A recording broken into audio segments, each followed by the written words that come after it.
সামাজিক নিরাপত্তা, অর্থনৈতিক নিরাপত্তা, যা দুনিয়ার শান্তি পরকালে মুক্তি। তো সামাজিক নিরাপত্তার জন্য হলো সালাত বা নামাজ, আর অর্থনৈতিক নিরাপত্তার জন্য হলো যাকাত।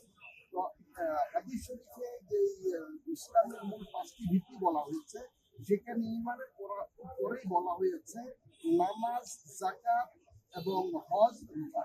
কিন্তু আমাদের সমাজে আমরা যে বলি নামাজ, রোজা, আসলে বলা উচিত নামাজ, যাকাত। অর্থাৎ যাকাতের গুরুত্বটাকে অগ্রাধিকার ভিত্তিতে বলা উচিত, কারণ অর্থনৈতিকভাবে আমাদের দেশ এখনো দারিদ্র সীমার নিচে রয়ে গেছে অনেক জনগোষ্ঠী। তো এই জন্য আমাদের পরিকল্পিতভাবে কাজ করতে হবে। তার পাশাপাশি আমরা আরেকটি বিষয় দৃষ্টি আকর্ষণ করবো, যাকাতের অত্যন্ত গুরুত্বপূর্ণ একটি অনুষঙ্গ হলো ঔষধ, ফসলের যাকাত। বাংলাদেশের সকল ভূমি ঔষধের আওতাভুক্ত, কিন্তু আমাদের জনগণ জানে না যে ঔষধ দিতে হবে, ঔষধ কি।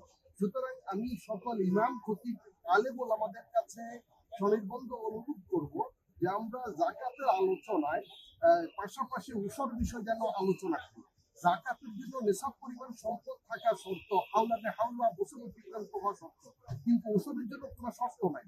যেই কোনো পরিমাণ ফসল উৎপাদন হবে সেই ফসলটি 10 ভাগের 1 ভাগ অথবা বেশি বছর 5 ভাগের 1 ভাগ দিতে হবে।